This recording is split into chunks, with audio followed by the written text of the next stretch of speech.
Hey there! Let's listen to the global voices in drones in development. These are a series of masterclasses, interviews, and discussion on the use of drones and drone-based technologies for sustainable development and social impact. So let's get started.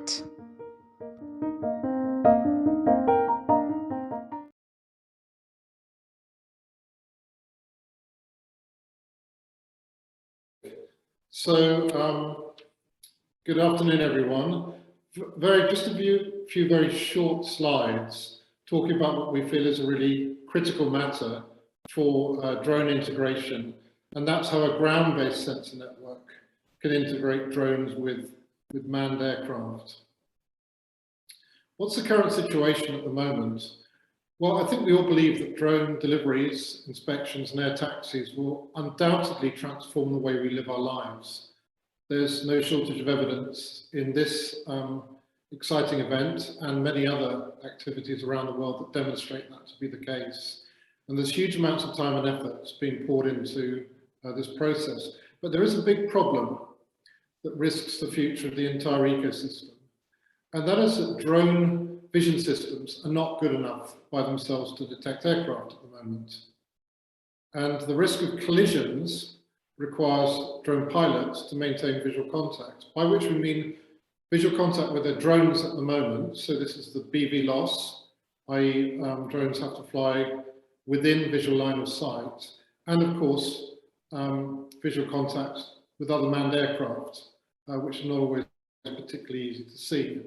And without resolving this problem, this whole sector is going to be held back significantly. But there's a couple of key insights that we can draw on that will maybe help us in moving this problem forwards.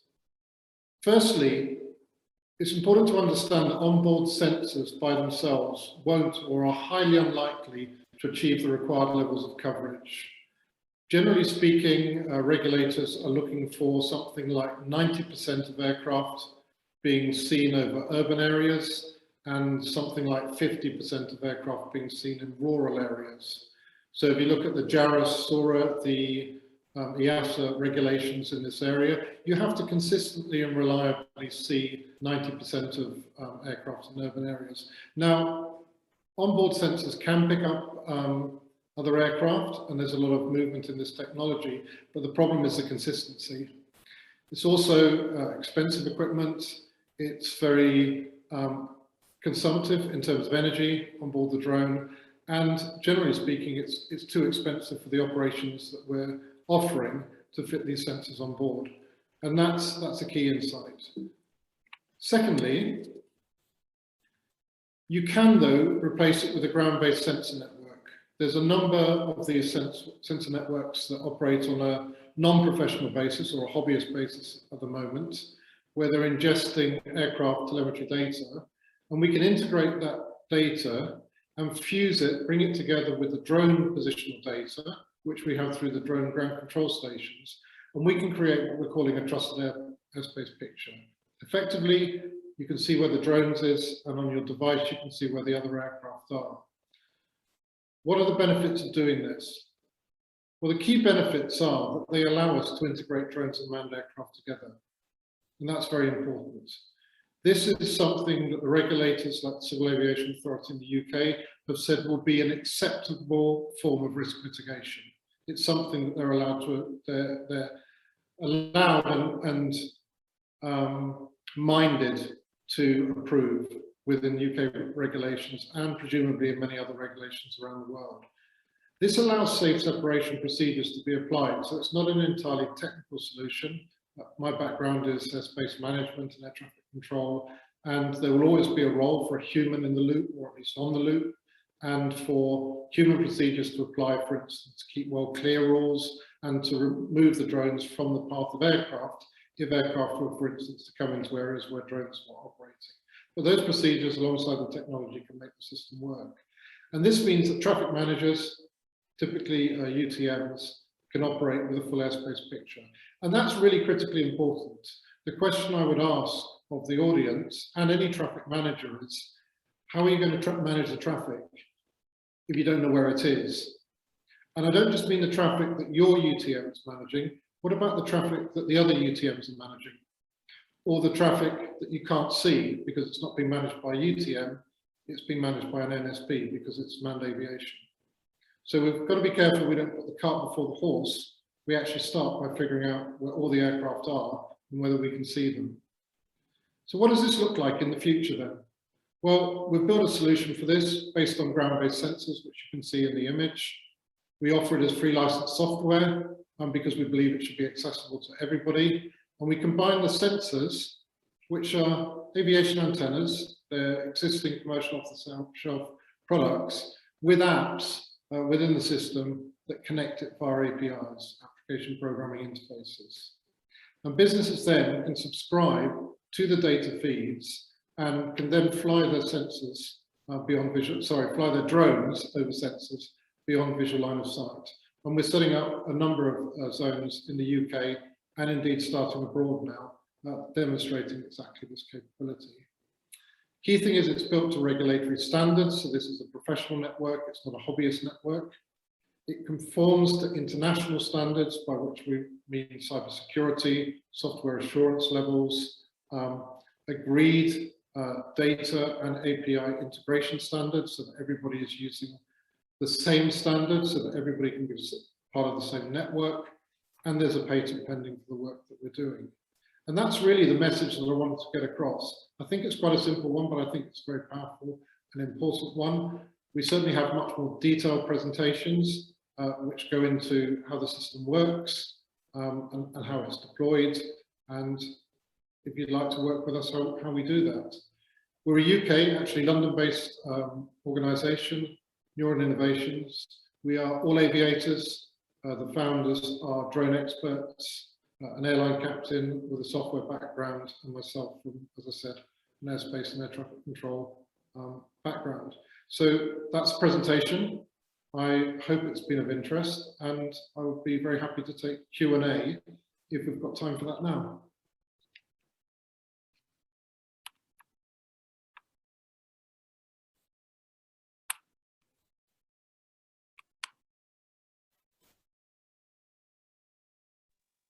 Thank you, sir, for the presentation. I have a question.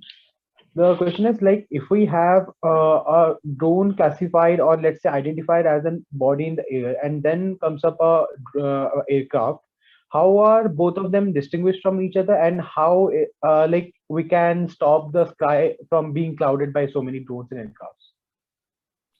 Yes, thanks for the question. It's a very good question. So overall, we're expecting to see a 10x increase in aircraft over the next decade.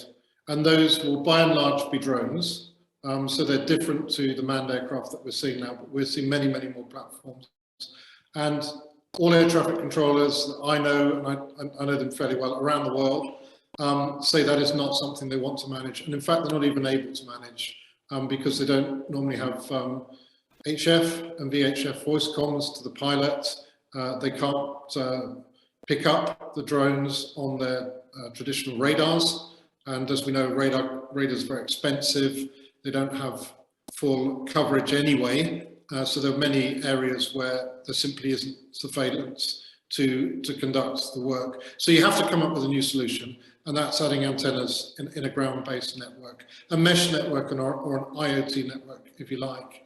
And to the question of how do you separate between the aircraft, well, bear in mind we're picking up different data on each of the aircraft. We will normally represent those aircraft according to what they are, so drone icons, aircraft icons, and we can separate between them according to the type of data they're sharing. Just to talk a little bit about this, because this is really the realm of the technology and it's how we do it, but it is important. I think most people know that ADS-B, automatic surveillance broadcast dependent, is one of the preferred methods of gathering positional data. That's great. That system does ultimately become overwhelmed, has bandwidth issues, and it's very important that it's made cyber secure, which is what we do. At the moment, it's very easy to spoof that data. But by using multilateration, we can put a fix with 4 or more sensors on an aircraft. This is what the hobbyists do already. and we can know with a high degree of certainty and with cybersecurity that that is the aircraft we're talking about.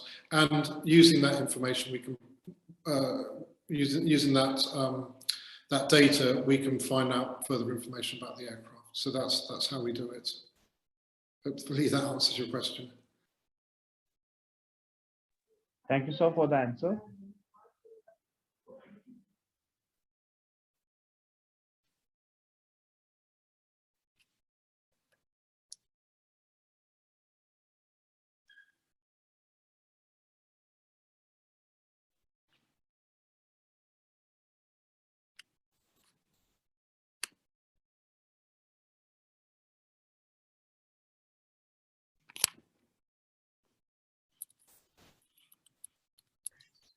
So one question, Niall, is how do you see this technology getting integrated into the future airspace? Like, what could be the more complicated areas which could be made much simpler with these applications? Yeah, thanks very much for the question. And it's a good question as well, because I think that's Dr. Rushi's, thank you. This is a change. Okay, this is quite a big change to the way that airspace is managed, but it's not swapping out what currently happens. The existing air traffic control systems will continue and will provide the service that they currently provide to manned aircraft. So that's fine. And we hope, post-pandemic, that we will go back up to the same levels of aviation activity that we had in 2019, and that sector will continue to grow in the way that it has in the past, but on a more sustainable basis. So that will continue, but this layer gets added on top. So the sensors are relatively small, about the size of the palm of my hand. I have quite big hands, but they're not huge. They're certainly not like big radars. And they're in the region of $1,000 a piece, and they're commoditizing down to perhaps half of that cost at the moment. There's not really a big market for them. The obvious place to put them is on masts, because they've got height, they've got power, they can connect to the Ethernet. So infrastructure like mobile telephone masts are the obvious place to place the antennas on. In terms of the distribution of them, it's very much ground dependent, obviously in hilly terrain. As many people with a military background will know, setting up radars and these sorts of things, it's much more complicated than desert or flat terrain. But in principle, we're looking at about every 10 kilometers, which resonates with how mobile networks are currently deployed, at least 3G, 4G. They can be on other infrastructure as well, so you can think of airports and clubs, gliding clubs, etc. There's various ways of deploying them publicly, privately. It will ultimately become a business in its own right, because the financial model pays for every time these sensors are used. So there will be a business in providing a sensor network, and it should be a fairly profitable business. We've modeled payback periods of about 18 months, and we would expect the antennas to last at least 10 years. So that the network gets deployed, and then from a regulatory perspective, this is where the change is coming through.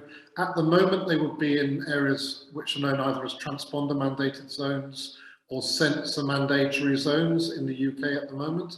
And there are similar regulations around the world. So it's a set-up zone for the use of drones, but other aircraft, so long as they're transponding.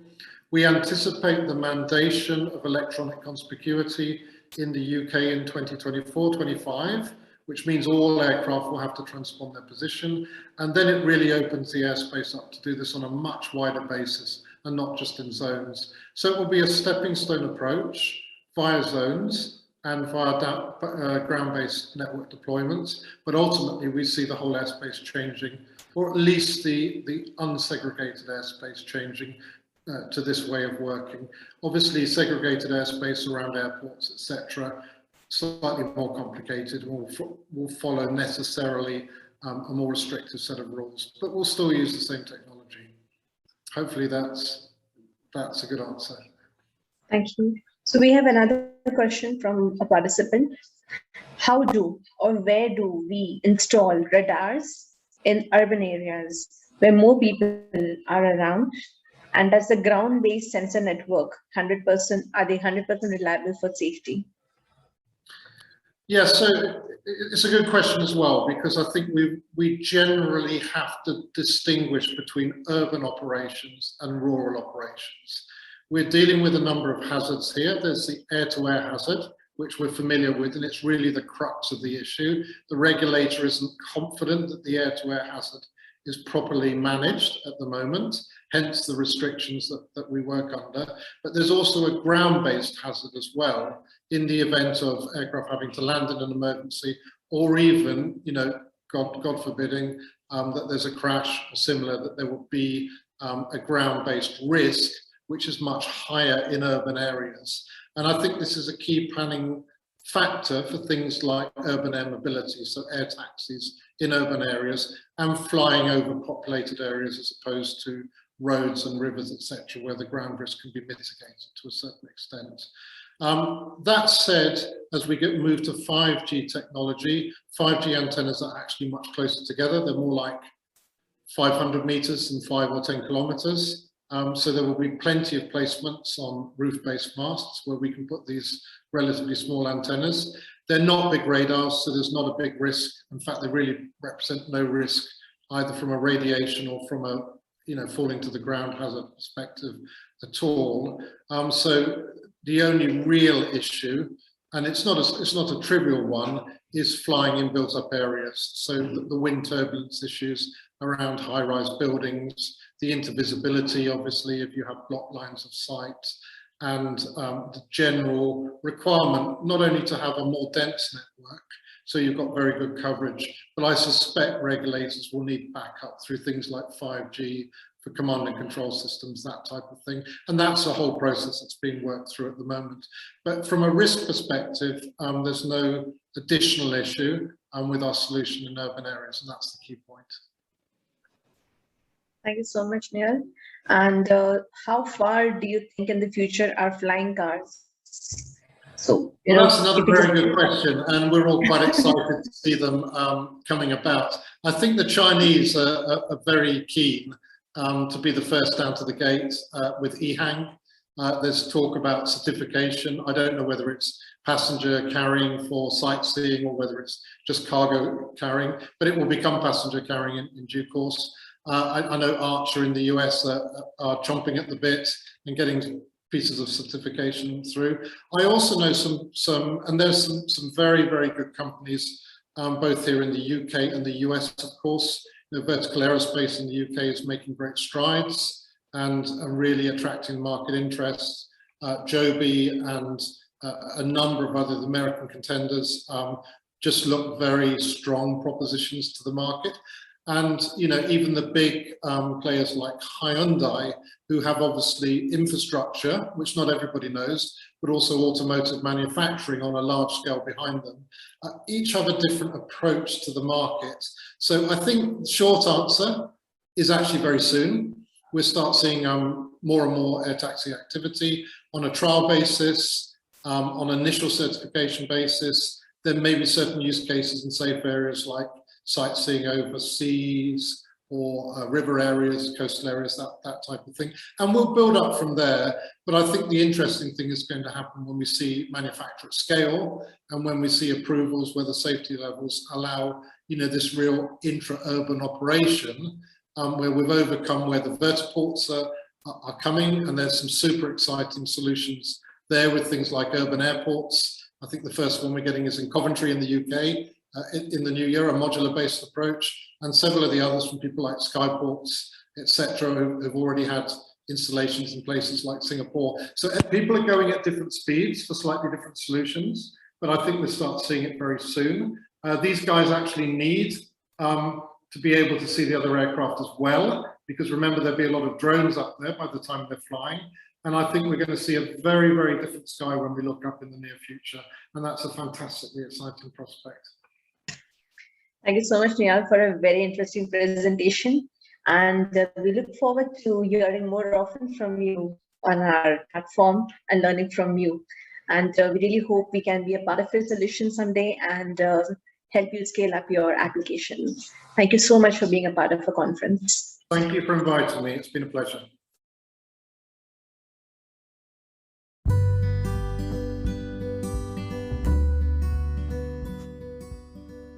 Hey there! Thank you for listening to Global Voices in Drones in Development.